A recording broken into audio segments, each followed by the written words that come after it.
오늘 어, 첫날 나눌 말씀의 제목은 도망치는 요나입니다.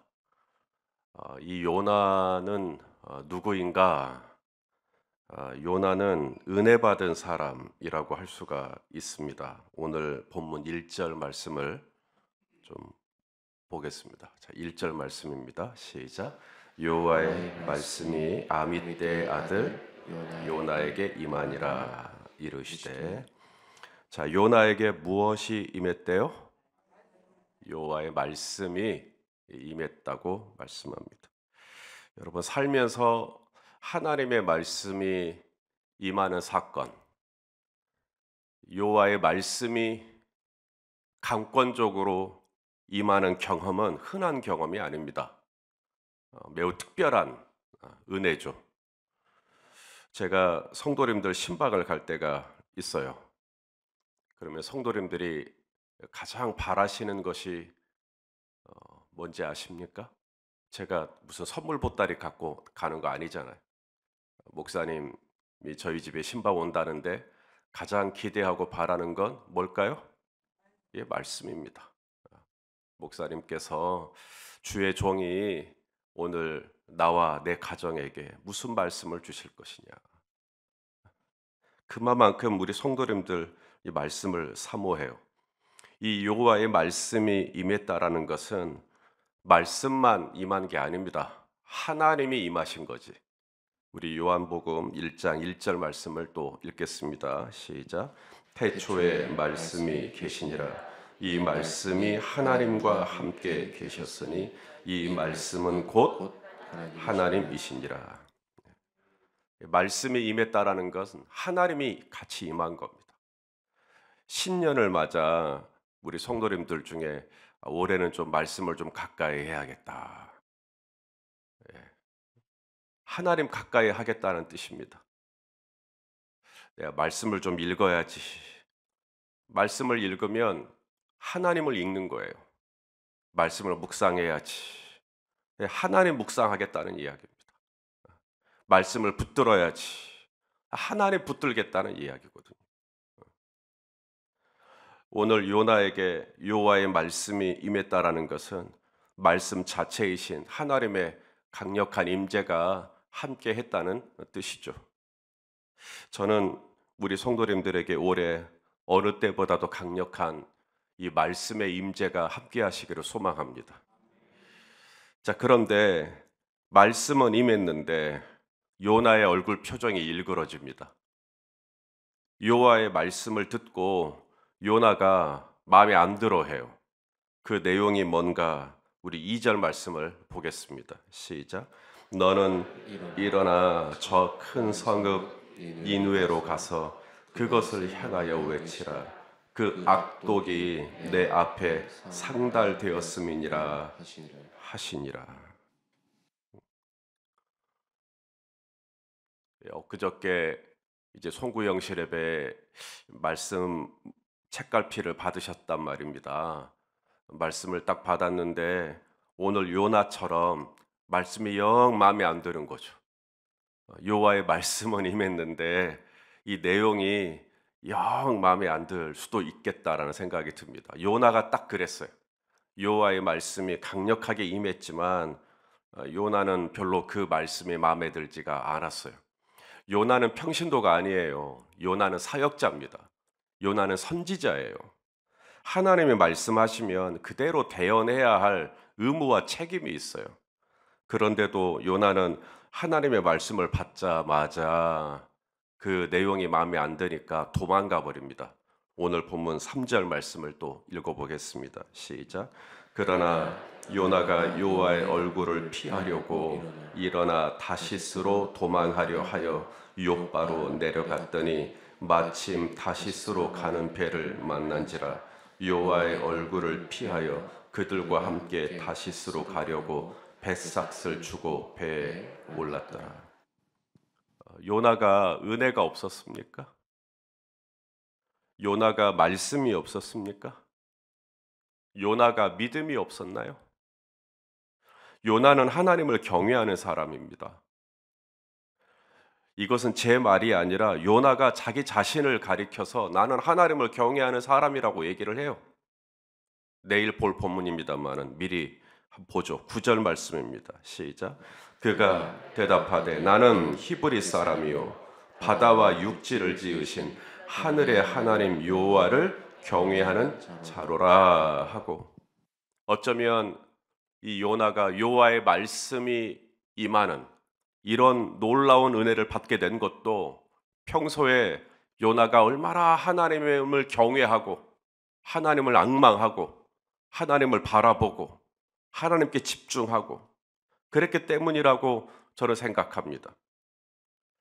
만일 요나가 하나님을 별로 경외하지도 않고 하나님과의 관계를 등한시하고 기도도 별로 안 하고 예배도 다 식어가고 만일에 그랬다면 여호와의 말씀이 임했겠어요? 그러지 않았을 것입니다. 요나는 정말 하나님을 경외했습니다. 하나님을 사랑했어요. 하나님 뜻대로 살고 싶어 했어요.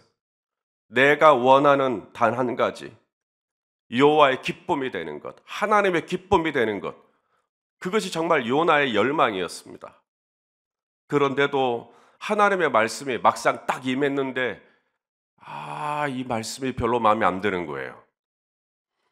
여러분에게 임한 말씀이 정말 하나님으로부터 온 건지 아닌지를 판단하는 기준 중에 하나가 여러분이 그 말씀을 받고 표정이 일그러졌을 때, 그것도 어쩌면 하나님으로부터 왔기 때문일 수도 있어요. 내가 평소에 듣고 싶었던 말씀, 내가 평소에 원했던 말씀을 받았을 때만 아멘 하고 얼굴이 밝아지는 것만 하나님으로부터 말씀이 아니라 그 말씀을 받기는 받았는데 정말로 이 말씀이 하나님으로부터 말씀이라는 내적 확신이 워낙에 강하다 보니까 내 안에 이 옛사람하고 말씀의 내용하고 이 충돌이 되는 겁니다.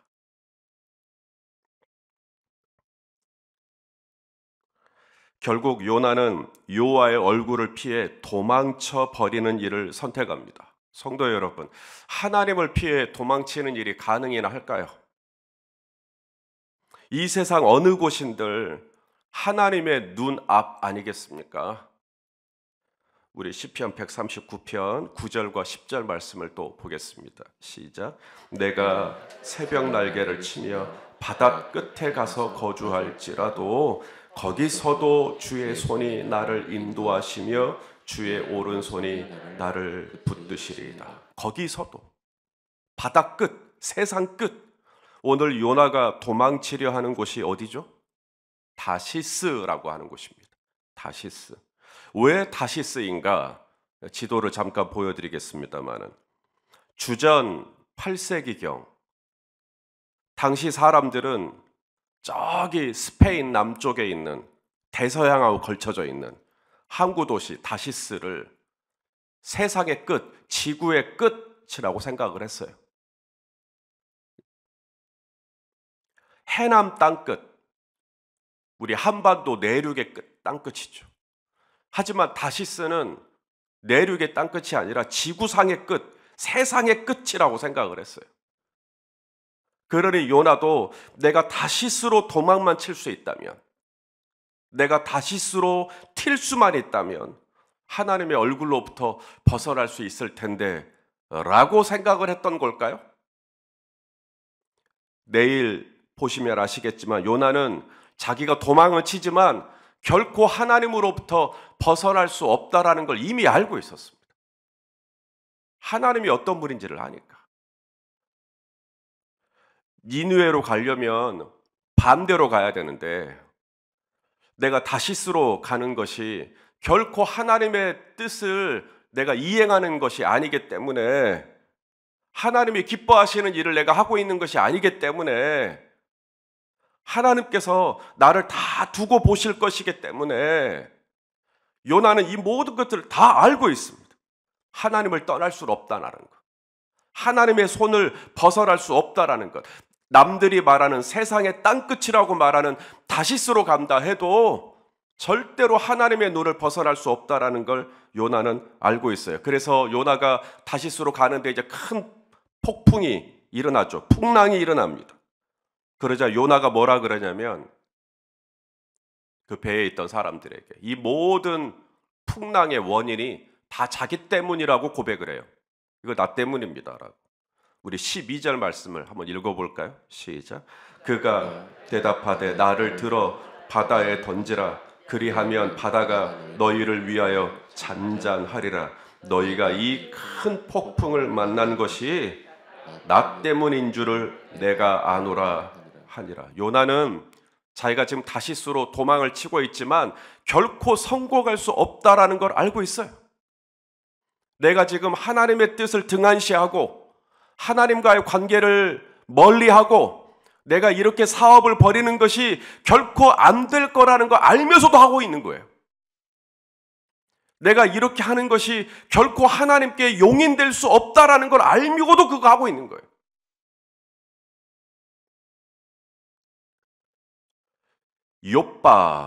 요빠라고 하는 항구에 도착했을 때 마침 스페인으로 가는 다시스 배를 만난 겁니다. 세상의 땅끝으로 가는 다시스 배가 하루에 얼마나 있겠어요? 한 번? 이틀에 한 번? 일주일에 한 번? 그 어려운 타이밍을 딱 맞춘 거예요. 마침 그 배가 있는 거예요. 하나님이 내가 도망가는 걸 용납하나 보다. 요나는 그렇게 생각하지 않았을 거예요. 아무리 뛰어봤자 하나님의 손바닥 안에 있다라는 걸 요나는 누구보다 잘 알고 있었습니다. 그래도 싫은 걸 어떻게 해요? 싫은 건 싫은 거예요. 결코 벗어날 수 없음을 아는데 싫은 거예요. 하나님의 뜻이 뭔지 알겠는데 싫은 거예요. 여호와의 말씀이 임했지만 싫은 거예요. 은혜는 받았지만 싫은 거예요. 은혜를 받고도 싫을 수 있습니다. 은혜를 받고도 불순종할 수 있습니다. 은혜를 받고도 내 자존심이 아직 남아 있어가지고 하나님의 뜻은 뻔히 알겠는데 그대로 못하겠는 거예요. 요나가 왜 그렇게 싫어하는가? 그곳이 니느웨였기 때문에 그래요. 니느웨는 아수르의 수도입니다. 아수르의 수도예요. 이 아수르는 당시 중동 지역에서 가장 강력한 군사력을 가진 나라예요. 주전 10세기경에 이미 궁수와 창병을 갖춘 기병이 있었고 이 아수르의 주력 부대는 전차 부대였다라는 기록이 있습니다. 철기 문화가 발달된 곳이었어요. 나중에 북이스라엘도 주전 722년에 이 아수르에 의해서 망하게 됩니다. 성경 곳곳에 보면 이 아수르가 뻑하면 이스라엘을 괴롭혔다라는 것을 알 수가 있는데요. 말씀 몇 구절만 좀 볼게요. 열왕기하 15장 19절 시작. 아수르 왕 불이라고 하는 왕 이름입니다. 아수르 왕 불이 와서 그 땅을 치려하며 무나햄이 은 1000달란트를 불에게 주어서 그로 자기를 도와주게 함으로 나라를 자기 손에 굳게 세우고자 하여. 또 15장 29절도 보겠습니다. 이스라엘 왕 베가 때에 아수르 왕 이번에는 디글랏 벨레셀이 와서 이온과 아벨벳 마가와 야노아와 게데스와 하솔과 길르앗과 갈릴리와 납달리 온 땅을 점령하고 그 백성을 사로잡아 아수르로 옮겨버립니다. 또 열왕기하 17장 3절에 보면 아수르 왕 살마네셀 디글랏 벨레셀 이번에는 살마네셀 올라와서 호세아는 왕입니다. 왕이 그에게 종이 되어서 조공을 드렸다. 17장 5절 아수르 왕이 올라와 온 땅을 두루다니고 사마리아는 북이스라엘의 수도예요. 사마리아에 와서 우리로 말하자면 서울에 지금 온 겁니다. 그곳을 3년간 애워쌌더라.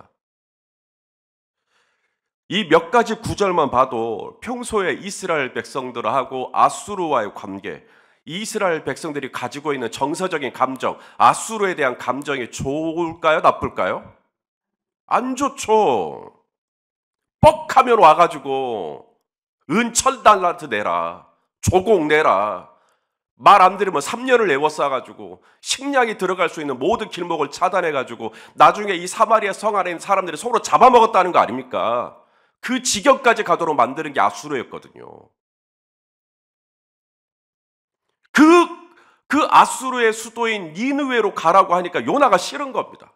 나 거기는 죽어도 못 간다는 거예요. 은혜는 받았지만, 말씀은 받았지만, 말씀 받았다고 다 아멘해요? 하나님으로부터 말씀은 분명히 받았는데 요나가 선지자니까 알죠. 이게 지금 하나님으로부터 온 건지 아니면 내 안에서 내가 스스로 만들어낸 음성인지 그걸 알죠. 분별하죠. 분명히 이것은 하나님의 음성이에요. 니느웨로 가거라. 싫은 겁니다. 또 하나 요나가 기분이 나빴던 이유, 그곳이 니느웨여서 기분이 나빴고요. 두 번째는 니느웨에 가서 요나가 전해야 될 메시지가 또 마음에 안 드는 거예요. 하나님이 선지자니까 메시지도 주잖아요. 가서 이 말을 전해라. 근데 그 말도 마음에 안 드는 거죠. 자, 오늘 보면 2절 말씀을 다시 한번 읽어보겠습니다. 시작. 너는 일어나 저 큰 성읍 니느웨로 가서 그것을 향하여 외치라. 그 악독이 내 앞에 상달되었음이니라 하시니라. 자, 요나가 외쳐야 될 메시지가 뭐예요? 당신들의 악독이 하나님 앞에 상달되었습니다. 이걸 외치라는 거예요. 그러니까 아수르의 이 악독, 아수르의 이 잔인함, 아수르의 죄악, 하나님이 다 아시고 하나님이 지금 심판하려고 한다. 지금 이 메시지를 전하라는 거예요. 다른 말로 바꾸면 니느웨에 가서 회개하라. 이걸 지금 전하라는 거예요. 당신들의 악독이 하나님 앞에 상달되었기 때문에 이제 당신들은 곧 있으면 심판받는다. 나중에 보시겠지만 니느웨가 40일이 지나면 이 성은 무너질 것입니다. 심판의 메시지를 전해요. 광야에서 외치던 세례 요한의 메시지하고 오버랩이 되는 내용입니다. 요한 누가복음 3장 7절에서 9절 한번 읽어볼까요? 시작. 요한이 세례 받으러 나오는 무리에게 이르되 독사의 자식들아 누가 너희에게 일러 장차 올 진노를 피하라 하더냐. 이미 도끼가 나무 뿌리에 놓였으니 좋은 열매 맺지 아니하는 나무마다 찍혀서 아수르 당신들은 불에 던져지게 될 겁니다. 이 메시지거든요. 지금 어떻게 보면 여러분 잘된 메시지 아닙니까? 당신들의 악독이 여호와 앞에 상달되었다. 당신들은 이제 망할 거다. 얼마나 신나는 메시지입니까? 내가 평소에 마음에 안 드는 사람한테 가서 당신이 이제 망한다고 하나님 말씀하셨다고 왜 그 말을 못합니까? 당신들은 심판을 면치 못할 거라고 그런 메시지를 주신다면 아멘 하고 가서 전할 법도 하죠.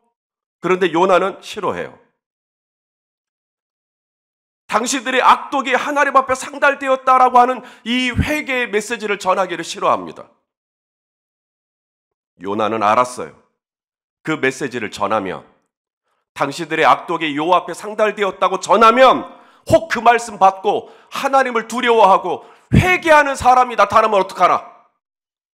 그러면 하나님의 심판이 지연될 건데, 요나는 벌써 여기까지 수를 읽고 있는 겁니다. 정말로 그런 일이 있었거든요. 이 니느웨라고 하는 아시리아의 이 니느웨라고 하는 성이 얼마나 크겠어요. 사람이 하루 동안에 이 성을 다 돌 수가 없어요. 사흘길을 돌아야 니느웨 성을 한 번 보는 겁니다. 그렇게 어마어마한 성이었어요. 그런데 사흘길을 돌아야 볼 수 있는 니느웨에서 당신들의 악독이 여호와 앞에 상달되었다는 메시지는 요나는 딱 하루만 전합니다. 3일을 전하는 게 아니라 하루만 전해요. 그랬는데도 요나의 메시지를 받고 니느웨 사람들이, 아수르 사람들이 회개하기 시작합니다. 제일 먼저 누가 회개하느냐? 아수르 왕이 회개를 해요. 아수르 왕이 왕복을 벗고 진지하게 회개를 합니다. 그러니까 아수르에 있던 모든 대신들도 다 같이 금식을 해요. 왕하고 같이. 나중에는 왕이 뭐라 그러냐면 우리 사람만 금식하면 안 된다. 우리 이제 망하게 생겼는데 모든 가축들, 짐승들도 다 금식시켜라.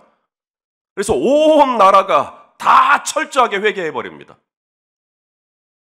하나님의 심판의 뜻은 돌이켜지게 되죠. 이걸 요나가 다 알았던 겁니다. 이렇게 될 줄 알았던 거예요. 망했어야 되는데 내가 당신 망한다고 하더라 하나님이 이 말을 하면 그 말 듣고 그분이 회개하면 어떡할 거냐는 거예요.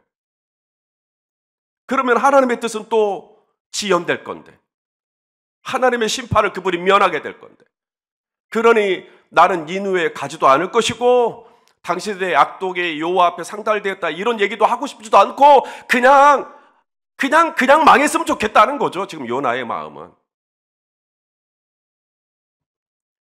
요나서 4장 1절 2절만 볼까요? 요나가 얼마나 불쾌해하는지 아수르가 회개하는 모습을 보고 요나가 화를 냅니다. 읽어보시죠. 시작. 요나가 매우 싫어하고 성내며 여호와께 기도하여 이르되 여호와여 내가 고국에 있을 때 이러하겠다고 말씀하지 아니하였나이까. 그러므로 내가 빨리 다시스로 도망하였사오니 주께서는 분명 은혜로우시고 자비로우시고 노하기를 더디하시고 이 내가 크시사 뜻을 돌이켜 재앙을 내리지 아니하시는 하나님인 줄 내가 알았습니다. 요나는 하나님이 어떤 분인지를 정확히 알았던 거죠. 하나님 또 용서해 주시겠구나. 요나는 하나님을 경외하는 사람이 맞아요. 내가 볼 때 그냥 확 죽어버렸으면 좋겠고 그냥 확 망해버렸으면 좋겠고 그런 사람이라 할지라도 자신의 죄를 깨닫고 하나님 앞에 마음을 겸비하고 상하고 통회하는 심령으로 하나님 앞에 엎드리기만 엎드리면 우리 하나님은 은혜로우시고 자비로우시고 노하기를 더디하시기 때문에 또 그 영혼을 용서해 주시겠구나.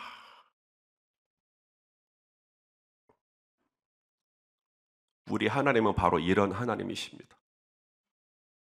하나님은 세상을 이처럼 사랑하사 독생자를 주시기까지 사랑하셨죠. 그렇게까지 한 이유는 그를 믿는 자마다 그 아들 예수 그리스도를 의지하는 자마다 자신의 죄를 깨닫고 하나님 앞에 돌이키는 자마다 아무도 멸망하지 않고 다 영생을 주려고 살 수 있는 길을 주려고 우리 하나님 그렇게 당신의 아들을 우리에게 주신 것이죠. 우리 베드로후서 3장 9절 말씀도 한번 읽어보겠습니다. 시작. 주의 약속은 어떤 이들이 더디다고 생각하는 것 같이 더딘 것이 아니라 오직 주께서는 우리를 대하여 오래 참으사 아무도 멸망하지 않고 다 회개하기에 이르기를 원하시느니라. 누구까지 회개하기를 원하냐면 아수르까지, 니느웨까지도 다 회개하고 구원받기를 원하십니다. 이 세상을 사랑하사 이 세상이 멸망당하지 않기를 원하는 것이죠. 확 죽어버렸으면 좋겠다 싶은 사람도 하나님은 그 사람도 구원받기를 원하는 거예요. 살아가시는 성도 여러분, 오늘 우리가 구원받은 것은 어떻게 가능했을까요? 우리도 이 아수르 사람들처럼 악독이 가득한 사람 아니었나요? 탐욕이 가득한 사람 아닌가요? 시기심이 가득한 사람은 아닌가요? 음란이 가득하고 거짓이 가득하고 미움이 가득하고 교만이 가득한 사람 아닌가요? 언제라도 하나님이 우리를 죽이셔도 할 말이 없는 죄인 중에 죄인 아닌가요? 그런데 웬일인지 웬 은혜인지 하나님은 나같이 악독에 가득한 죄인을 내버려 두지 않으시고 요나와 같은 사람을 보내주시고 우리에게 예수 그리스도의 아름다운 복음을 받게 하시고 그 말씀을 받을 때 이게 막 믿어지게 하시고 그래서 하나님을 아빠 아버지라 부르는 자녀된 권세를 갖게 된 것이 성도 여러분, 이게 어찌 보통 은혜겠어요? 죽다 살아난 은혜인데 심판받다가 영생을 얻게 되는 사건인데 죽다가 살아나는 은혜이고 망했다가 소생하는 은혜인데 이게 어찌 작은 은혜이겠습니까? 이 하나님 아버지의 사랑을 벗어나 도망칠 수 있는 사람은 아무도 없어요. 내가 저 세상의 땅끝이라 하는 곳에 다다른다 할지라도, 내가 음부의 자리를 깔고 눕는다 할지라도, 온 땅과 하늘을 주관하시는 하나님의 면전으로부터 온전히 피할 수 있는 인생은 없습니다. 하나님은 끝까지 요나를 따라가시고, 요나를 추격하시고, 요나를 붙드시고, 그리고 요나서를 마칠 때쯤에는 요나를 통해 반드시 영광을 받으십니다. 그래서 오늘 새벽에도 저와 여러분을 이 자리에 부르신 거죠. 오늘 우리 중에 우연히 이 자리에 나온 사람은 아무도 없을 거예요. 오늘 내가 이 자리에 있는 것, 바로 요나를 찾아 나선 하나님의 은혜와 긍휼하심 때문에 오늘 우리도 지금 이 자리에 있는 줄로 압니다. 하나님의 사랑은 나의 거역보다 큽니다. 하나님의 사랑은 나의 반항보다 큽니다. 하나님의 사랑은 나의 완악함보다 큽니다. 하나님의 사랑은 나의 비겁함보다 큽니다. 마침내 앗수르를 붙들고 온 백성이 회개에 이르게 하신 것처럼, 마침내 요나를 되찾고 하나님이 처음에 말씀하신 그 자리로 요나가 갈 수 있도록 붙들어 주신 것처럼, 하나님께서 오늘 저와 여러분을 찾아 이 새벽에도 이 예배의 자리로 이끄신 것이며, 우리 일생 다가도록 주님은 저와 여러분을 추격하셔서 마침내 주님이 원하시는 자리로 저와 여러분을 인도해 주실 것입니다. 이 압도적인 하나님의 사랑 앞에 내 모든 것을 내어드리고 나를 끝까지 사랑하시는 하나님을 뜨겁게 만나는 특세가 되시기를 예수님의 이름으로 축원합니다.